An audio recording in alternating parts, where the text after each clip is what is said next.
যারা গ্রামের মানুষ তারা আমার পরিস্থিতি দেখে বুঝতে পেরেছেন আজকে কি ধরনের ভিডিও হবে। আর যারা শহরের মানুষ তারা একটু অপেক্ষা করেন, সম্পূর্ণ ভিডিওটা দেখেন। হ্যালো এভরিওয়ান, আশা করি সবাই ভালো আছেন, আমিও ভালো আছি। তো আজকে আমাদের হচ্ছে এদিকে কান্দর বাড়ি বলে যেটা আর কি, সে জায়গায় হাল দিতে আসছে। তো হাল দিলে সেই নাকি মাছ, এরকম করে আশেপাশের বৌদিরা ভাবিরা আপুরা বলতেছে। তো আমার আর মন মানলো না, মাছ মারতে পারি আর না পারি, হ্যাঁ মাছ জড়ানোর যে একটা মজা সেটা মানে অন্যরকম, হালের পিছনে পিছনে দৌড়াইতে। তো আমি হচ্ছে যে গেছি সবার সাথে, তাই ধ্যান কতগুলো মাছ মারে নিয়ে আসছি। কিন্তু ভাই পানির জন্য একেবারে জীবন শেষ। সেই কত দূর গেছি, আমাদের বাড়ি থেকে নিম্নে 2 কিলোমিটার দূরে হেঁটে গেছি। যার সময় তো আনন্দে গেছি, আসার সময় আর আসতে পারি না।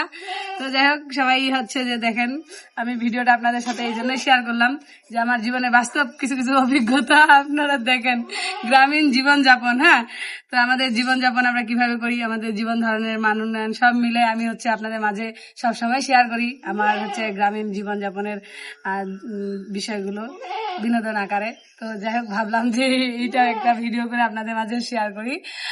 তো অবশ্যই চলে আসবেন যারা দেশি মাছ খেতে পছন্দ করেন। আসলে দেশি মাছ অনেকগুলো লাগে না, মরিচ পেঁয়াজ হলেই, একটু মাছ হলেই কিন্তু হচ্ছে অনেক স্বাদ পাওয়া যায়। কি বলেন আপনারা? তো সবাই ভালো থাকবেন, সুস্থ থাকবেন, টাটা বাই বাই।